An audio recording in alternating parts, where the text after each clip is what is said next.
Everyone, welcome to Factually. I'm Adam Conover, and for decades, we've heard about how technology will change the world, right? In the 90s, it truly seemed as though the internet had revolutionary, even utopian potential. We were all told, and we believed, that it would break down the barriers that separate people and information. We were told tech would fix all of our problems. It would solve educational access with free, massively online classes. It would eliminate discrimination because no one could tell who was who online, so we would all compete on the merits. We even thought that tech would be strong enough to topple dictatorships. Remember the Arab Spring? The media literally told us that Twitter was going to be stronger than decades of authoritarianism from Tehran to Cairo. And this was back when Twitter only had 120 characters. Each of those characters was doing a lot of heavy lifting. Well, suffice it to say, if you're living in the same present that I am, none of these dreams has come true. A decade later, the democratic gains of the Arab Spring have largely rolled back, and authoritarian governments have proved to be even more adept at harnessing the communicative power of the internet than democratically minded citizens are. And in America, well, let's just say our utopia of technologically secured equality has not arrived yet. Let's start with the claim that technology would be a boon for education. That sure would be useful right now, right? At a time when students and teachers are unable to gather together in the same place. Why, surely after decades of talk and iteration on the idea of online learning, we should be ready for this moment, right? Well, unfortunately, we are not, because the digital revolution has not come equally to America. According to the Pew Research Center, about 15% of all households with school-aged children lack a high-speed internet connection. You know, it's pretty hard to log into the Zoom with your teacher when you're stuck guessing the neighbor's Wi-Fi password.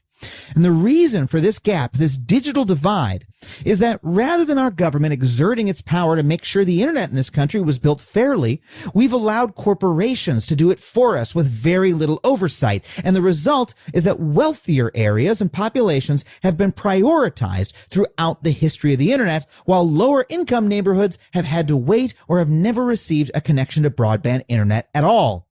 Advocates call this digital redlining because just like residential redlining, it's had a disparate racial impact. Black Americans are less likely than white Americans to have a broadband connection at home.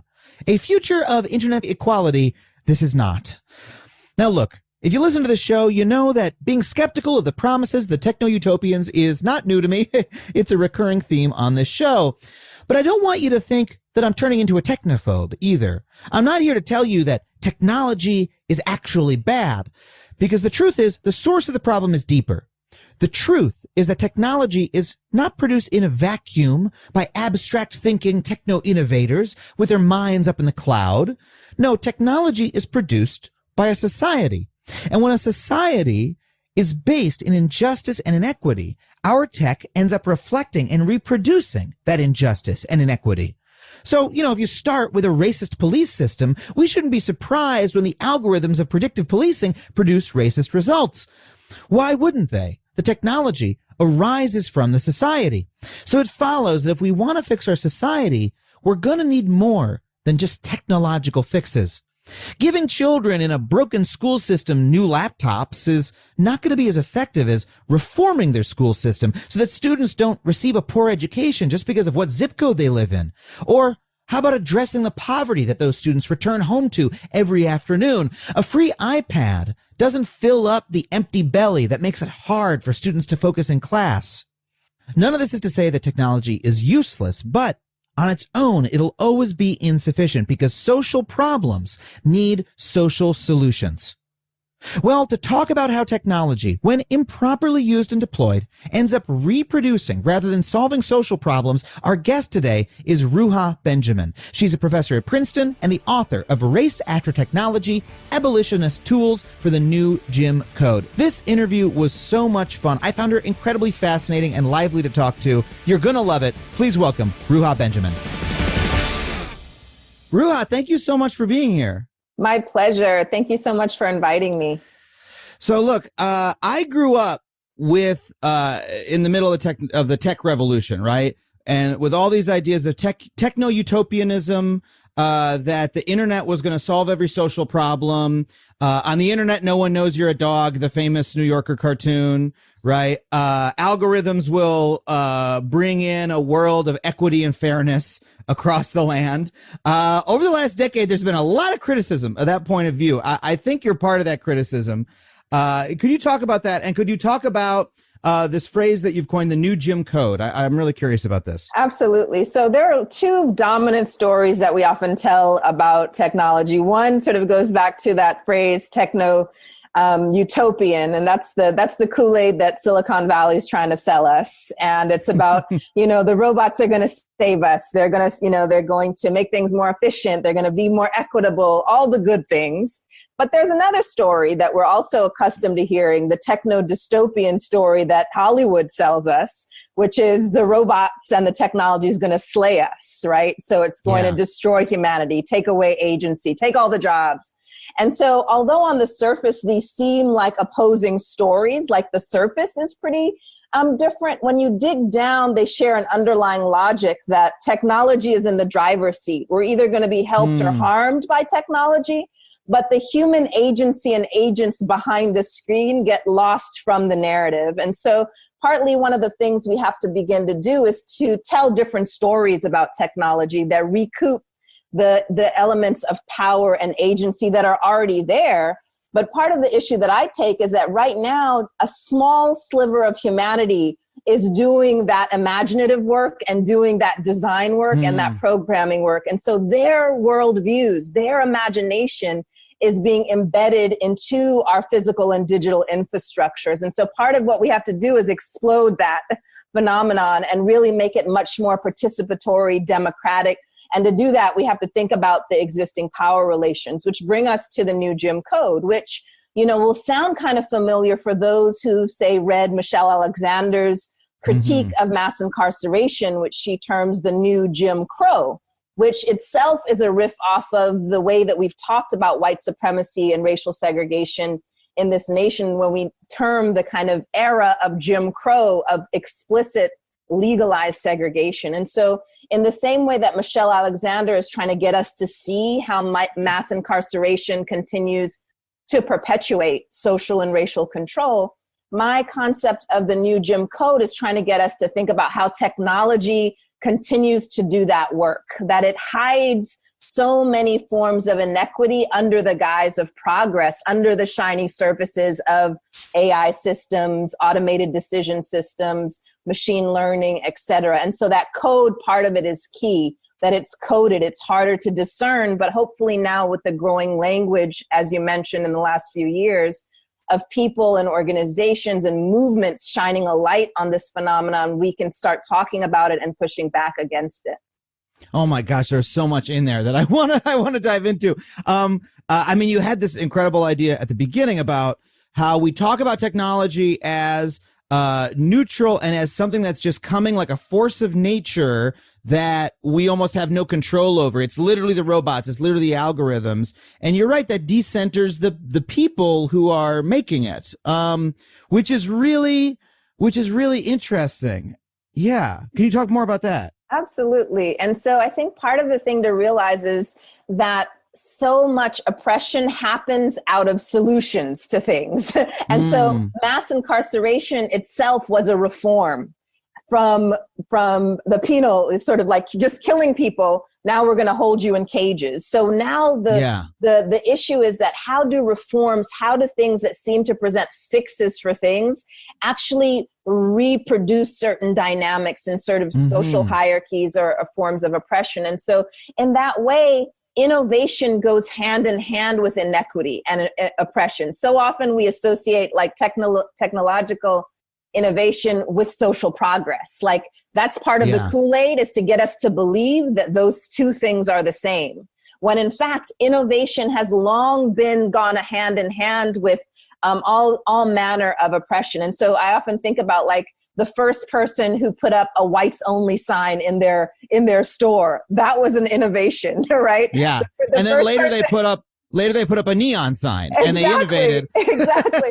Or like the first person who said, you know what's a good idea? Let me create a colored water fountain. Like that was a bright idea. And like whoever did that, like, you know, it caught on. And so the things in hindsight that we think of as so like backwards and regressive, at the time they were innovative, which should get us thinking about what now are we so enamored with, you know, that we think, oh, this is the next bright thing. And so that's why often when I'm talking with folks, I refer to that Better Off TED episode. It's titled Racial Sensitivity. I love that show. This is a great pull. That show was canceled before its time. I was a big fan. It was too subversive, Adam. So there's this 3-minute genius clip in which the company decides to install sensors all over the building. But the sensors don't detect darker skin. And so none of the Black employees can open the doors. They can't use the elevator. They can't use the water fountains. Yeah. But that's what happens is they, you know, when they bring it to the CEO, the response is, oh, don't worry. We'll fix this. We'll put a manual water fountain for the darker skin employees next to the one with sensors, which to me is just a really great illustration of how, you know, you create all of these kind of like flashy things to make life easier. And then if it doesn't work for some people, we retreat back to this really iconic, you know, example of the manual water fountain. And all over the water fountain, it says, this is for Black employees because they can't use anything else. And so again, getting us to think about our assumptions about what innovation is and what it does. Well, what this connects to for me is I've done work in the past on, for instance, we did an episode of my TV show called Adam Ruins the Internet, and we open that with a critique of techno-pessimists, right? People who say, oh no, this new technology is destroying our minds, right? Oh, our cell phones, we're all addicted to our cell phones, it's destroying human society. Yeah. And we made the argument, hey, same as it ever was, right? This is what people have said about every form of technology. People said about books, oh, that they're a destructive new technology that'll destroy the younger generations. Literally, they did. People said that about paperback books and train travel and telegraphs, et cetera, right? Yeah. And we were saying, no, you know, technological innovation has always been with us, and there's always been people saying the sky is falling. Yeah. But this is the argument that you're making is the same argument, just the obverse, that it's that, hey, technology also doesn't fundamentally change our society the way we think it does. Right. If we've got a built-in power structure where some people hold power and some people don't, then likely the technologies that society creates are going to just keep reinforcing that power structure. Does that track for you? That definitely does. And to the first part of your comment, I was thinking about that meme that shows like maybe it's like the 1950s, like a train scene, like a New York City train scene, and all the guys they're holding up their newspapers and not talking to each other. And it's like, see, this is like people never talk to each other. It's not the phones that did it. But certainly this idea that it's not the technology that's inaugurating these forms of sort of antisocial antisocial behavior or inequity. It's the larger ecosystem. It's the social inputs that actually continue one era after the other to continue to produce the same predictable outcomes. And so rather than just say, you know, get rid of all the technology, let's look at ourselves. Like really, let's use this black mirror as it were, you know, to shine a light on what we take for granted about our social order and think about addressing the root issues rather than just trying to throw the technology out. Yeah, when we see those stories about, like you said, from that Better Off TED episode, that was like 2009 or something. That was very ahead of its time. It was. Because it was like 5 years later, we started having actual stories like that come out all the time. Prescient. About like this or that facial recognition technology, not recognizing people of certain races, etc. We see those stories and we say, wow, bad technology. But that's not really a story about the technology. That's a story about our society and which built the technology. Absolutely. There's a wonderful line there where one of the bosses said, this is not racism. It's not racism because we're not targeting Black people. We're just ignoring them. And for and for me, that's just a perfect just expression of so much kind of corporate diversity culture and all of the things that has less to do with those sensors and the technology, but really how so much indifference continues to perpetuate inequality. It's not the big bad boogeyman behind the screen, like, let me get these people. it's like, I don't give a damn. I don't really care about them. That like allows things, the wheels to keep turning. Well, and so let's talk about that, because that is literally the way you put that. And that's a great line I don't see color like made manifest, Exactly. right? It's like, I literally don't see it. My the algorithm I designed cannot see it. But the thing about I don't see color, or these sort of neutral ways of doing it, is that it seems a lot less pernicious than the racism or the racist structures that we were taught about, that I was taught about in 6th grade, right? Exactly.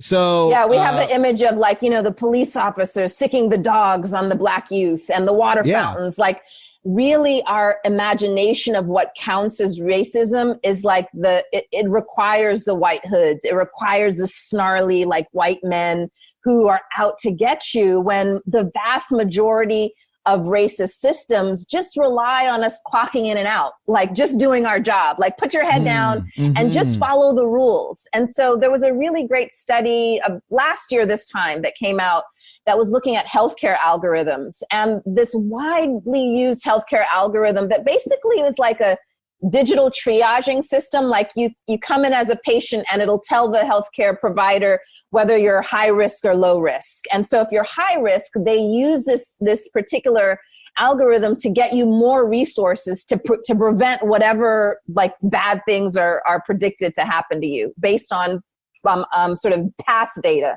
of people like you. And so what the researchers who studied this algorithm found is that it was flagging white patients at a much higher rate to receive these coveted resources, like more time with your doctor, more like services outside of the hospital. It was basically designed to help people stay out of the hospital. And that Black patients who were sicker were not getting flagged for these services. And so this particular algorithm in many ways was carrying out the work of a whites only sign at a hospital. Like, you can't come, you're not doing it, but it was through this neutral system, right? And so when the researchers opened it up to figure out like, what's happening here? Why is this? Is it like out to get these Black patients? This system was in fact race neutral. There was it wasn't keeping track of race at all. Instead, it was using a proxy variable. It was using healthcare costs, like how much we have spent on particular patients. That was used as a proxy to say, if we've spent more on you, that means that you're higher risk, like you're more likely to get sick. But we have a system in which people who need care can't get to the hospital or don't have insurance. So lots of sick people, they're not getting anything spent on them, which makes the system think, oh, you know what? You're fine. You're low risk. And so precisely by using cost as a proxy for the healthcare need, the system was perpetuating this past inequality and projecting it into the future under the guise of like a neutral system. And so millions of Black patients for years were not getting these coveted services because the healthcare professionals were relying on this system called Optum. And so this is just one of many examples where really we see that race neutrality, or as you say, color blindness, can be deadly because we're ignoring the past, right? The data that's being used to train a system, it has all of these patterns of both institutional and interpersonal discrimination, because both are at work in our healthcare system, like individuals and other ways in the policy and the insurance is structured. But it was using that as if it was just a straightforward reflection of reality and teaching this algorithm, make more decisions like this. And so this is what we get when we ignore history or we ignore social inequality in the building of technical systems. And the people building that algorithm probably had no idea what they were doing. They were like, hey, we're just making a little cost algorithm here. Probably if you told them, they'd be like, no, that's exactly it's not a racist algorithm. That's almost a direct quote from after this study came out. That's like a direct quote from like, a million articles where they were like, we didn't try to do this. This is not what we meant to do. But again, we go back to Better Off Ted. Indifference is really one of the main drivers of racism. And so hiding behind the kind of, I'm not racist, but whatever comes next is probably going to be racist. Yeah. Are there other examples of this that stand out to you? In almost every significant area of our lives where important decisions are being made, those who the human beings, the gatekeepers are outsourcing those decisions and consulting technical systems as if they're neutral. In our penal system, it's everywhere, from every single stage, from who gets policed in the first place, who's paroled, every single stage. We have a risk assessment tools that are being employed that are deeply racially biased. And the studies are starting to pile up that have been auditing these. In fact, now during the pandemic, there was a system called Pattern that was being used to decide who would be released, because our prisons are overcrowded, and so COVID's running around. So they're like, okay, we got to figure out who to let out so that we can sort of deal with the overcrowding. And so some places use this pattern assessment again to decide risk, like who's low risk or high risk. And then the people who were deemed low risk were the vast majority were white people who were white men who were inmates. People who were homeless were high risk. Black men were high risk. People with mental illness were. So all of the most marginal in this already marginal and oppressed population were deemed high risk, and so were kept in, caged where others were released. And the difference was something like 30+% of white men were deemed eligible for early release versus like 6 or 7% of Black men. Wow. And so Pattern, this was during the pandemic, but those kinds of risk assessment tools are being used up and down the penal system and our education system. There are examples when it comes to getting like a home loan or other kinds of like loans. Yep. And so any area of our lives that you can think of where people are making decisions about a lot of people at once, this kind of new Jim Code discrimination is happening. Yeah, just mentioning housing, there seems to be a connection back here, like to redlining, for example, which I've talked about, extensively on our show and on this podcast before. But because that was like, for me, really, really learning about the history of it and the massive effect it had on American society. That's to me the most vivid example of how, these how the structure of our society can be set up in a racist way that you can end up perpetuating without even knowing it today. Like the restrictive covenants that they literally had in the suburbs in like Levittown, only Caucasians apply, will be given these mortgages. Of course, that was overt racism. But then, hey, 40 years later, well, now if you're just continuing to operate on, hey, what is the home values of the neighborhood? What is the neighborhood, quote, high crime or not, et cetera. Then you end up perpetuating that original sin, right? Exactly.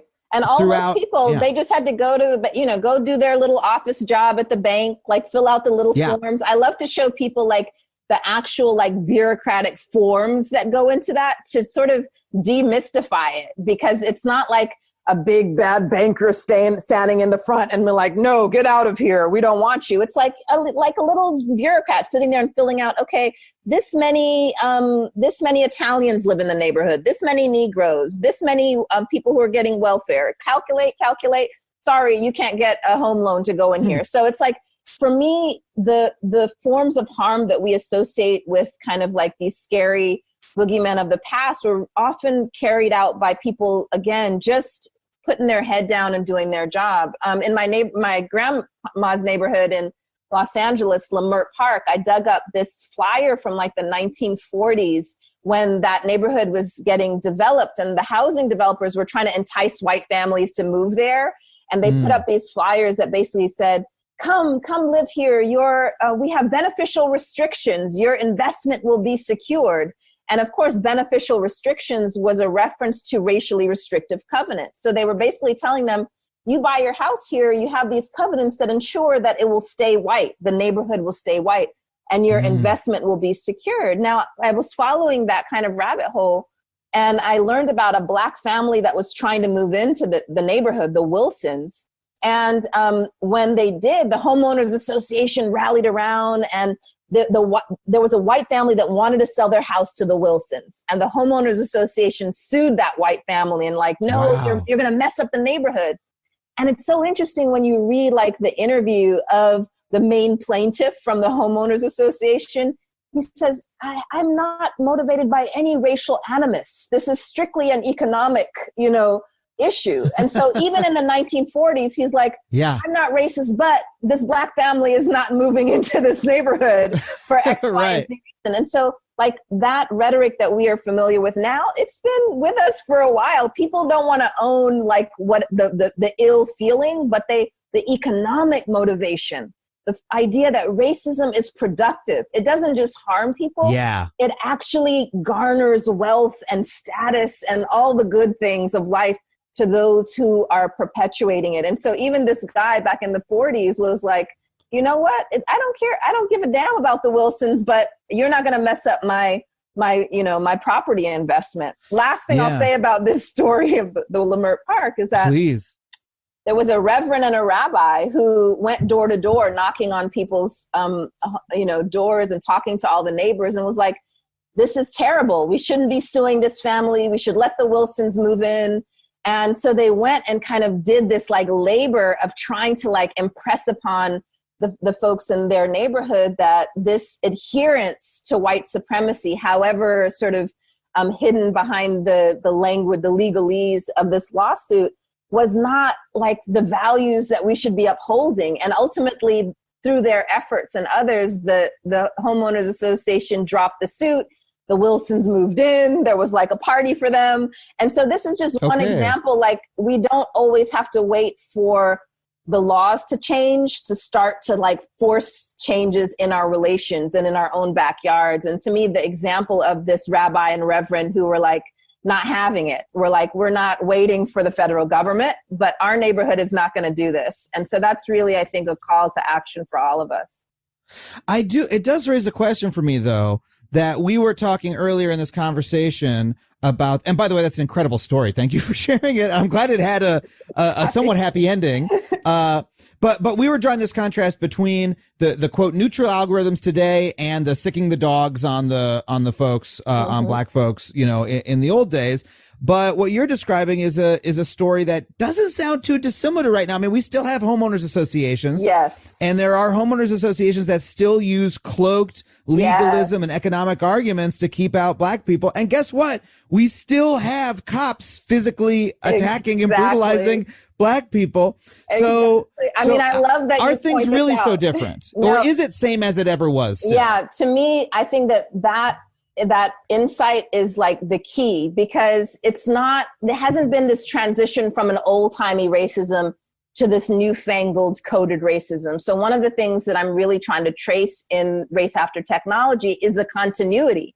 The fact that now computer codes are doing this work of coding, but legal codes have long been doing this. There's all kinds of ways in which this coding of racism, this embedding it into our systems, other tools have been used before we've had fancy algorithms. And so that's, again, the kind of point we started with, is it's not simply the technology that's inaugurating new forms of racism. It's providing a new kind of like twist on something that's been with us. And so one of the things I do is really show exactly how legal codes have done this. But even if we go to something a little less tangible, like I think about the way that we culturally code our names. I start the book talking about people's first names and how we often use that as a proxy for other qualities about people. And it's often used as a pretext to open doors and shut doors for people. And so there's a great audit study from about 2002 or 3 in which 2 economists from the University of Chicago sent out thousands of resumes to employers in Boston and Chicago. And what they did was they just changed the first names. They changed, like, some of the resumes had names like Emily and Greg, some like Lakeisha and Jamal, and all the qualifications were the same, the number of years of education, all the things. And they waited to see who the employers would call back. And of course, we wouldn't be surprised that those white-sounding applicants, the names with the white-sounding applicants, received many more callbacks and calls of interest. And the economists calculated this to be equal to the assumption that those white applicants had 8 additional years of work experience that they didn't actually have. And so they received 50% more callbacks. And so this is a way in which our names code certain assumptions about us for good or bad. And people use them all the time to actually provide opportunities for people. Now, someone hearing that, the results of that study might think, well, man, humans are crap. Like we have this implicit bias, we're discriminating. So shouldn't we let computers make the decisions about employment? That's the shift. It's like, okay, acknowledging our bias and then saying, okay, let's let this AI powered system in which I sit here in front of this screen and it kind of tallies all of these data points. And then what these firms that are selling this do is they say, now we'll compare job seeker scores to those of existing top performing employees in our company in order to decide who to flag as a desirable hire or who to reject. And so, again, the assumption is that this system, which is presumably created by human beings and had to be taught how to judge applicants, is somehow going to be more neutral. And in fact, that doesn't turn out to be the case. Like if you in your own company have been hiring mostly men or mostly white guys for the last 50 years, and that's your base, that's your standard for who a good employee is. And now you're judging everyone else according to that, however you code that in terms of body language and posture and accent and all the things that the AI system's keeping track of, you're likely going to get more of the same. And the danger is that people actually think that that system is more neutral than, say, a person looking through resumes and deciding, I don't want Jamal working here, Yeah. Well, a simple way to put it is like, AIs, I'm not an AI expert, but I've played around with some AIs. I've talked to some AI experts on the show. You train them on data, right? Like that, a very, very common form of AI now is a neural network. It's sort of this general learning machine. You give it a whole bunch of data. It sees patterns in the data without you even knowing how it's quite doing it, right? Yes. And then it's able to tell the difference between A and B. Well, if you're training the system on a racist society, right? You're saying, let's train it on every employee in America and, how much money they make and how many skills they have, et cetera. Well, of course, you're going to end up with an AI that says, oh yeah, white people are more qualified than black people because in the system I currently have, those are all the lawyers and, paralegals and accountants, right? Exactly. So the smarter it gets, the more racist and sexist it becomes. Like, if we're judging intelligence by how closely it mirrors human decision making. So like this intelligence in quote is actually like the most racist and sexist version of human, thinking. And so in fact, a couple of years ago, Amazon's own hiring algorithm was weeding out women precisely because that their workforce is predominantly male. So it was like seeing these resumes with like, Laura or Tanisha, and it was like, oh, this company doesn't want this, like chucked it out. But then once they got rid of like gendered names, it got smarter and it started looking, okay, this applicant was on the Women's Chess Club, throw that out. This applicant went to Bryn Mawr, throw that out. And then it started looking at how applicants talk about their work, like what kind of adjectives people use. And we know through other sort of social psychological research that has a gender dimension to it, the kind of language we use to describe our work. So it got even more intelligent. It was like, okay, like throw those people out. And so eventually Amazon had to recall this whole thing. So if Amazon can't get it right, then we all should be pretty wary about like outsourcing these really important decisions to systems that we assume are neutral. Well, I want to ask you about what we could be doing otherwise, but we got to take a really quick break. We'll be right back with more Ruha Benjamin.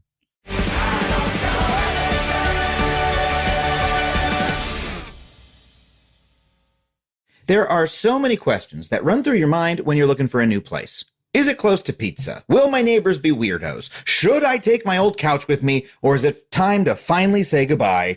It is getting a little musty-dusty. These are all great questions. But the one question Apartments.com makes sure you don't have to ask is whether you found the right place. Because with more listings than anyone else, they say, they make sure that no matter what you're looking for, you will find it. It doesn't matter whether you're upgrading, downsizing, settling down, bachelor padding, or empty nesting. You always know you're seeing the very best of what's available. If you don't believe them, well, you could try asking the over 40 million people Apartments.com has helped to find their new homes, or all the renters who have made Apartments.com the most visited rental listings website. But look, do believe me when I tell you, if you're still questioning what to do with that couch, it is time to let it go. All right, now look, I'm going to open up the site right now, okay? So I can give you a personal example of how it looks. Let's look at rentals in my area. Okay, typed in my zip code, made it real nice and easy. Oh my God, this map is covered in a forest of little green map thingies that are each one of them a different apartment. What? This map is covered with a forest of little green map thingies, each one of them representing a different apartment. Here's a 2-bedroom. Here's a 1-bedroom. Here's a studio. Oh my gosh, if I was looking for an apartment right now, this is a cornucopia of apartment listings. Incredible. And exactly as they promised. So if you want to see a cornucopia like that for yourself, visit apartments.com to find your next place. Apartments.com, the most popular place to find a place. Hello, I'm Nagin Farsad, and I host the podcast Fake the Nation, where we talk about news, we talk about politics, and where we keep you informed while laughing through the pain. It's a weekly news podcast that stays on top of current events, but it doesn't leave you crying by the end of the episode. Every week, I invite some of my favorite comedians on the show, people like John Hodgman, W. Kamau Bell, Robin Thede, Judah Friedlander, John Lovett, Baratunde Thurston. You get the point. Look out for a new episode of Fake the Nation every Thursday. Listen and subscribe to Fake the Nation on Stitcher, Apple Podcasts, or your favorite podcast app. Hey, everybody, if you're listening and you're anything like me, you like to play video games. Specifically, you like to play PC games, and you might be in need of a new PC to play them on. If you are, I highly suggest you check out the custom gaming PCs from Falcon Northwest. They were kind enough to send me one, and let me tell you, this is an incredible piece of kit. They sent me one of their Talon mini towers. It's gorgeous. It lights up inside. It has a custom paint job. They did a custom Adam Ruins Everything paint job for me. They wired it. It's incredibly beautiful. It's like looks gorgeous on my desk, and the visuals coming out of this thing are wild. I wish you could see them.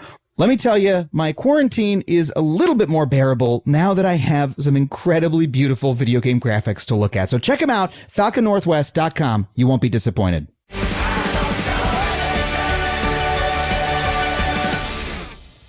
Okay, we're back with Ruha Benjamin. I want to talk about what we could do differently.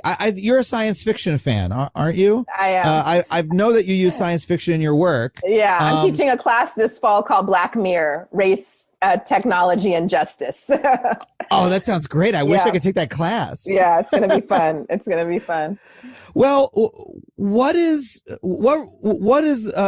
focus on science fiction, and what does it change? Yeah. I'm sorry. Let me take that back. Let me edit that question. Mm-hmm. Well, why the focus on science fiction, and why is it important? The question of who gets to imagine the future that we're going to have. That question of imagination, I'm curious about. Yeah. As we think our way towards a solution. Yeah, I should say first, my earlier work before I got to all this stuff around AI and algorithms was in the life sciences, and so my first book was about stem cell research and regenerative medicine. So I was hanging out with all of these really fantastic scientists that were doing cutting edge work, growing things like heart cells in a petri dish in a lab, so that, say, if your relative needed a heart transplant, rather than having a donor, the idea, the hope is that one day we can reverse engineer their own cells and grow them a heart from their own cells, so that their body doesn't reject it. Right? Cool. It's like,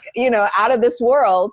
And so, like, hanging around people that are doing this just like as their day job, and for anyone else seems like this is science fiction.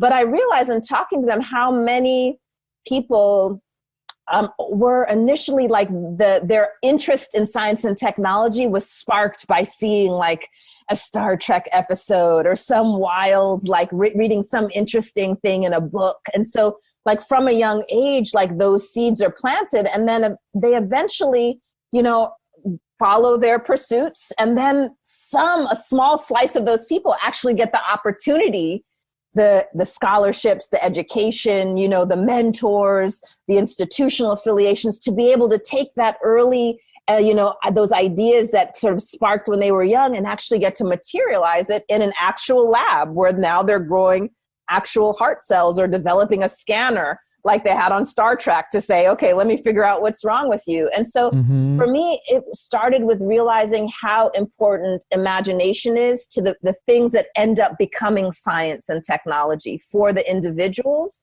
And similarly for me, but also like there was a real lopsided investment in imagination. Like I would be one of the few social scientists in these spaces, and I would be like, okay, that's great. That's nice. We'll be able to grow people's organs. Now, what about the fact that so many millions of people can't even get like the basic healthcare? Like now we're in the middle of a pandemic, like can't even get a test for this deadly, this deadly virus. Like how do we match up this great imaginative and actual economic investment in these cutting edge things with a lack of investment in some basic like social provisions and social safety nets and healthcare? And oftentimes my questions around that, those would be cast as like far-fetched, like, oh, we can't ever insure everyone. Oh, there will always be people who will have to die for the common good. Like, like my basic questions about like public health or the common good, like that was seen as the thing that was out of this world, like we'll never be able to do. So for me, it's like, how can we have so much optimism around sort of biological regeneration or AI and so little imagination and so little investment in our social ills and our social well-being, right? And so that's what animates me is like, okay, right now, our collective imagination is being monopolized by the people who are able to do all this fancy shit, whereas people who just want like to be able to take their kid to the ER when they crack their chin open, riding their bike, they're the ones who have to sit there and like hope that thing closes up because they can't afford to get there. Well, that's what, oh my gosh, you're clarifying so much about the techno-utopian worldview to me, because what it is these are folks who say that our social problems are inherently unaddressable, right? They say, racism, inequality, like all these things. You can't fix those. They're too thorny. Who's going to, what we need to do are technological fixes that are going to skip right over them, right? That's the easy thing to do. That's the thing I can address. It's Elon Musk sitting in traffic. We beat up on him all the time on this show. But I really do think this is not being gratuitous. I really think this is a great example. He's sitting in traffic going, I hate being in traffic. I know I'll build a tunnel so that rich people like me can skip the traffic and go right underneath. Right now, first of all, I don't know why the motherfucker doesn't just buy a helicopter. Like, he's rich enough to get a helicopter. Why is he in traffic to begin with? This problem has already been solved for rich people, dude. Jeff Bezos is just in a helicopter. He's not trying to build tunnels all over the place. But why can't Elon Musk, who is like this, he's made his reputation as being this visionary, imaginative guy, this guy who's like, thinking about the future of humanity. Let's go to Mars. Let's, have AI, Why can't he imagine a world with no traffic? He sees traffic as being an unsolvable social, how could you get rid of it? I don't know. There's too many people around, whatever. Why can't he ask the question, well, how could we get to a world with no traffic, which would be a world with, I think and hope, public transportation, more walkable cities, less people who have to drive an hour to get to work because they could only afford to live out in the suburbs, so more affordable cities, all these sorts of questions. But that whole sphere of questions, which also involve questions of race and inequality, are put in the bucket of unsolvable by our technological, because they can't imagine solutions. No, and they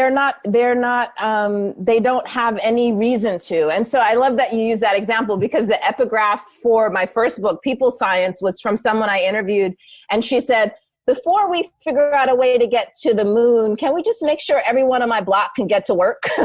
That was her position. So It's so perfect.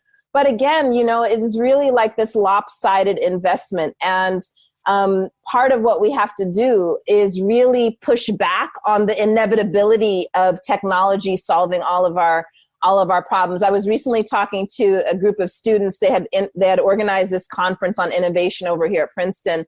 And one of the other speakers was the guy behind the Singularity University. And so he was like beaming in through Zoom, and he gave a talk, and he was ending his talk, and he was right before me. And he said, he's basically telling this auditorium full of students, like, painting a picture very much like a Elon Musk type picture of the future. This is what's happening. You either get on board or you get out of the way. You're irrelevant. You either are signing on to this and figure out a way how to navigate. And so it was like the inevitability of the future that he is invested in. And so the first thing that I said when I got up there was like, he's wrong. He's wrong. No, you do have a choice. That is not inevitable, because that's part of the sort of anti-democratic underpinnings of that whole thing, is that they really don't want to hear from anyone else. Like, this is the vision of what the collective good is.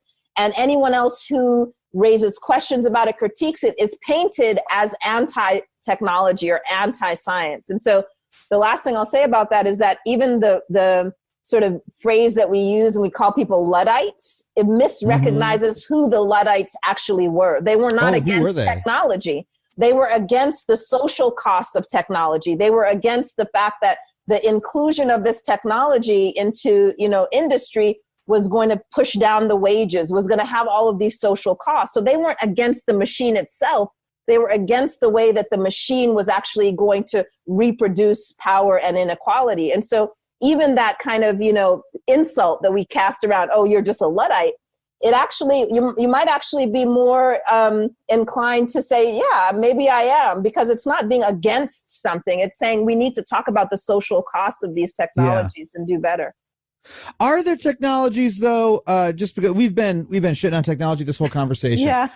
Are there technologies that fundamentally do shift the balance a little bit? I think about how, our new communications technology have allowed people who were, we took down all the media gatekeepers, right? And now people who were formerly marginalized are able to be loud, spread their message, connect. Now, also, I think one of the side effects is a lot of people who were kept out of media who we don't like, like the fucking, like overt, like white nationalists, right? Didn't used to have a platform, and now they do as well, right? Yeah. So there's a give and a take, but are there any technological advancements in your view that did make a positive change in this sphere? There's quite a few, and the way that I would characterize them is that it's not even simply that the technology is the thing that's so radical or subversive or liberatory, but it's like before you even get to designing a particular technology, you have to identify who is this for, what is it for, how is it actually going to intervene in business as usual.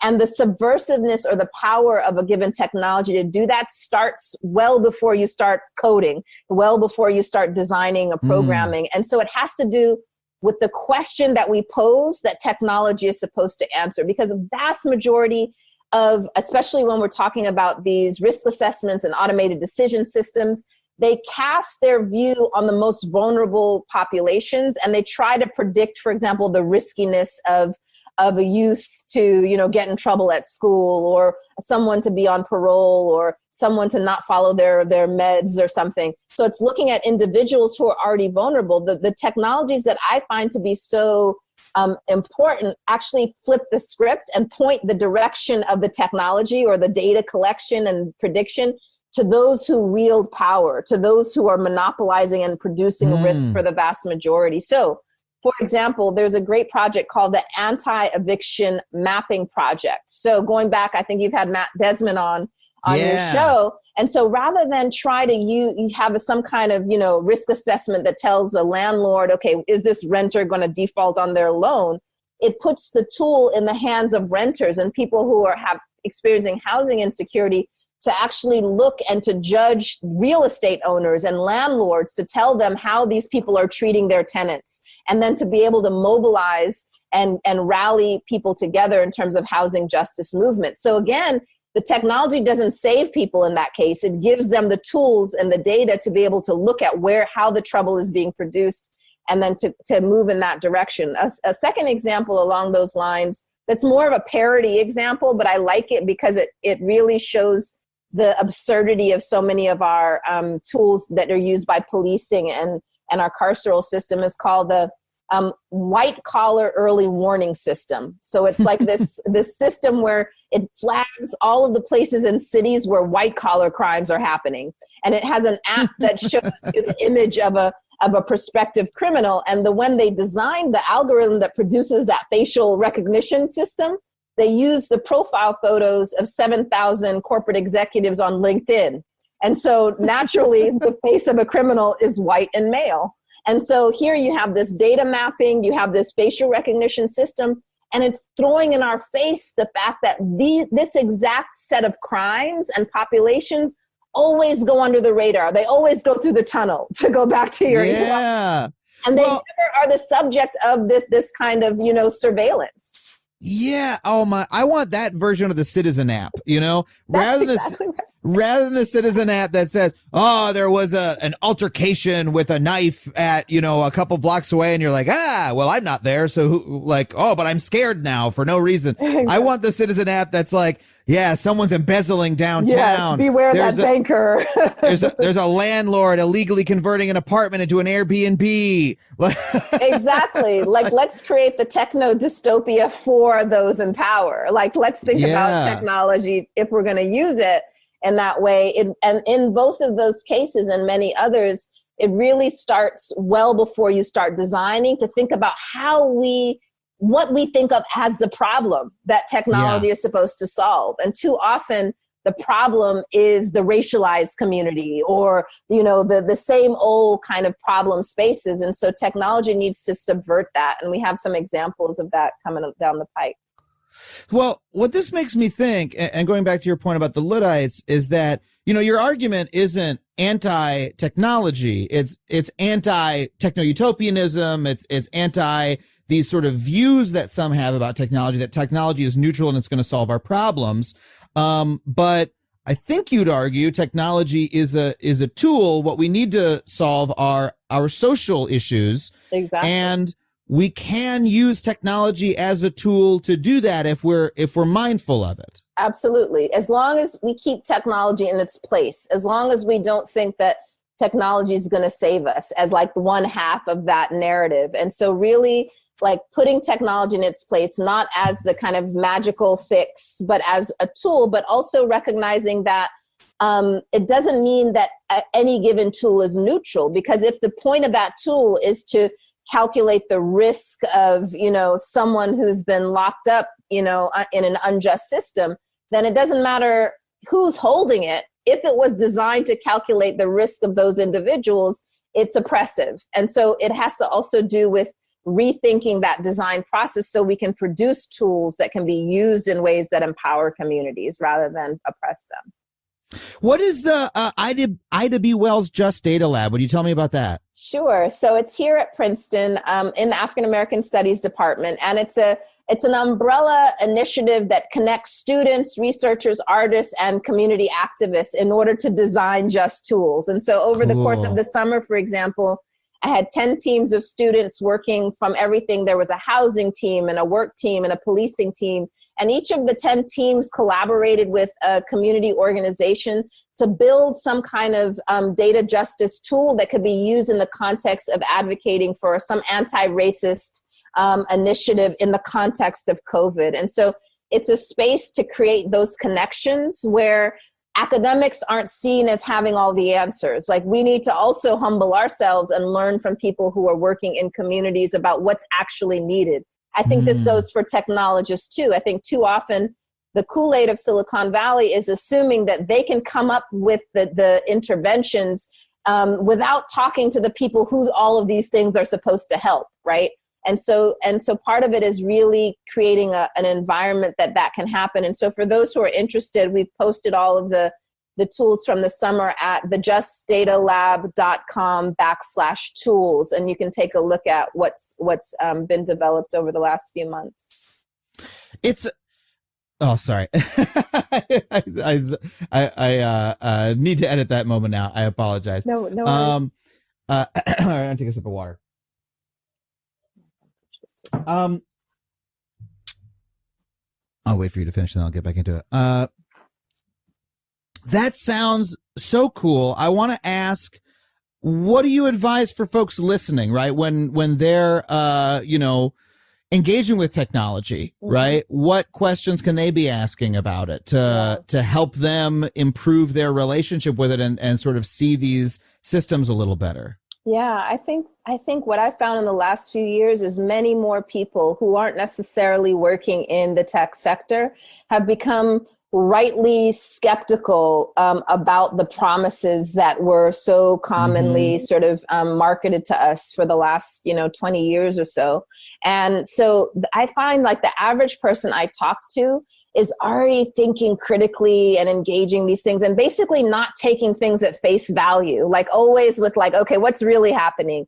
And so I think when it comes to the data that's collected behind the screens, behind the scenes, in terms of all of the things that we use for free, as the saying goes, if it's free, then you are the product. Yeah. your data is the product. And then so I think I remember a few weeks ago, Zoom made this announcement where they said that people who use their service for free, Zoom had the prerogative to sell all of our communication and data to law enforcement. And but people who paid, their data would be protected.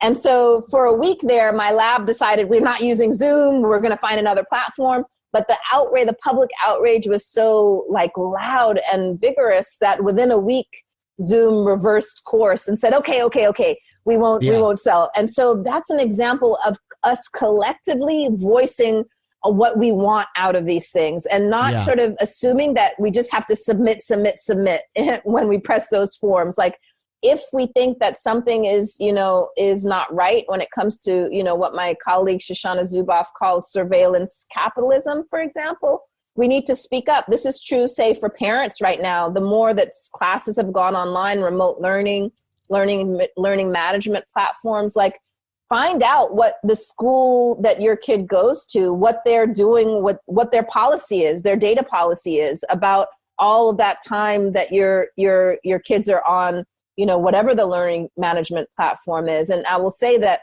young people in particular are becoming more savvy around this. I know about a year or two ago, there was students in Brooklyn staged a walkout out of their school, not around the data issue, but because they were spending all their time on this learning management platform and saw their teachers like 20 minutes a week. And so they were like, this is not education. And so we're not doing this. We're boycotting. And so that's another example. But in both of those examples, you see it's working together. It's like, It's not simply thinking about ourselves as individual consumers, like, okay, I'm not going to buy this product. I'm going to go here. That's fine. Like people should do that. But the more powerful change happens when we team up, when we organize, like those students in Brooklyn or like the public outrage around Zoom. And so I think more and more we really need to stop thinking of ourselves as users. Because as I say in Race After Technology, users get used. And so we really need to think about our relationship to technology as, really as stewards, as citizens, thinking about holding accountable. What values do we want to be embedded in these structures? Because if we say and do nothing, it's really going to be the same old kind of corporate surveillance values that, that we see as the kind of dominant ethos of Surveillance Valley. And so we have to voice our outrage when it's warranted, and we need to be able to articulate proactively, like what kind of ecosystem do we want technology to be designed in? What do we want the social inputs to be? And I think we do that best as in collective. So finding like your local just data organization and teaming up with them too. I really like that because, we're so used to seeing tech companies as being kind of like outside of society, and for the first 20 years, hey, they kind of were. They were all insurgents and these weird small companies that were making, really groundbreaking technology. And a lot of them had, their don't be evil type slogans or they seemed chill and they seemed like, they're the breath of fresh air coming through. And now these are the most massive companies in the country, right? That have the most entrenched advantage. And we need to start looking at them. I think you're right, not as users who are just like clicking a button, but no, we're members of a society. Yes. And those companies are also part of our society. Yes. And what sort of relationship do we want to have with them, and how much power and what kinds of power are we all right with them having. Exactly. And it feels like that conversation is starting to happen. I mean, just seeing the antitrust hearings that were happening on Capitol Hill a couple weeks ago was, I mean, that would have been unimaginable 5 years ago. And it was still not quite enough, but maybe we're starting. Are you starting to see progress? Yeah, absolutely. I mean, for me, it's been a dramatic shift just in the last few years in terms of us just kind of being like, oh, yay, the iPhone 70 million is out. Like, let's stand in line overnight. And like, to being like people being much more like, savvy and skeptical about all of the shiny things. And so I think that I love the way that you described it in terms of recognizing that little image, the image of kind of like the little outliers, innovators in their garage, like now the Silicon Six, these big companies, not only are they like the biggest entities kind of monopolizing power and resources in this country, but many of them have net worths that are larger than many countries in in the world, right? And so like in terms of the power that they wield and monopolize, we really are culturally like put them in a different sort of category of actor and understand what an influence that they're having on public life, but behind private doors. Like their decisions have such a huge impact. And so we got to completely shift up the regulatory infrastructure, the accountability, and maybe even ask, like, do we want them to be that big? Do we want them to continue monopolizing, even as they fail to pay billions of dollars in taxes every year? So they say they're doing all this stuff in the name of the greater good, but they don't actually put their money where their slogans are in terms of paying back into the public good. And so that's like a basic 101 thing we need to be demanding in terms of their commitment. And one of the things that really struck me from Tim Wu's book, The Curse of Bigness, about, monopoly and the history of antitrust is that like the original idea, when we talk about monopoly and those issues, we talk about them in terms of money a lot. Oh, they make prices higher and they have too much money and inequality and things like that. But the original argument against them was about power. Was that a single company having so much power, we talk about Standard Oil or whatever, right? That's so much power. They have more power than the government and then than the democracy, which means that it's inherently anti-democratic. And we would say in America, we don't want a single person who's the CEO of this company to have that much power. And that is happening again with look at Jeff Bezos, right? And how much power he wields over so many different sectors. And that's the question we need to ask it's not just economic. It's also power. Exactly. And the last thing I would just add to that is that, these companies and these individuals, they recognize that the tide is turning. They recognize the shift in public discourse. I mean, even if we just go to the Cambridge Analytica scandal and, the 2016 Brexit and US election. So part of their reaction, and this is something we have to be very wary about and keep a vigilance around. Now they're trying to, what I think of as domesticate the critique. They're trying to create in-house these methods of accountability and ethics and all of that, hiring people like in my field. Facebook created this board to oversee what it does. And some of my colleagues rightly called it like Facebook's Supreme Court, because they're trying to create like in-house what really needs to be independent and third party. And so they know that we won't accept the status quo anymore, but we have to be careful about what their solutions are to it, which will just be them kind of creating their own mechanisms of, at least giving sort of, a face of ethics, or we are trying to be publicly accountable. And we need to say enough with all of that, those slogans and all of that. We need something independent that's in the power of people to be able to govern, not in-house in terms of these companies' attempts to do that.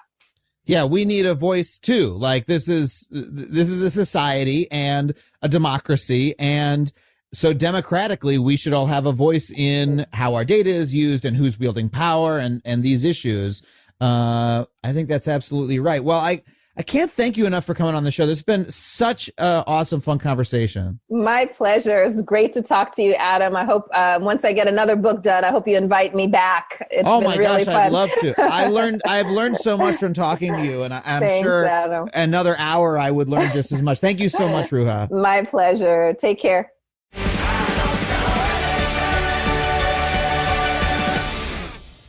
Well, thank you again to Ruha Benjamin for coming on the show. I really hope you enjoyed this conversation as much as I did. If you did, please leave us a rating or a review wherever you subscribe. I know every podcast host says that. It really does help us out. Open up Apple Podcasts, open up Spotify, open up that Google Podcast, give us a 5-star and a review if you like the show.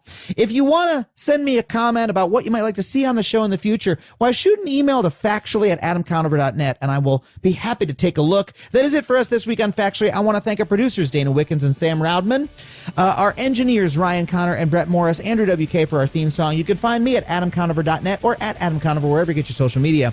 Thank you so much for listening. We'll see you next week on Factually.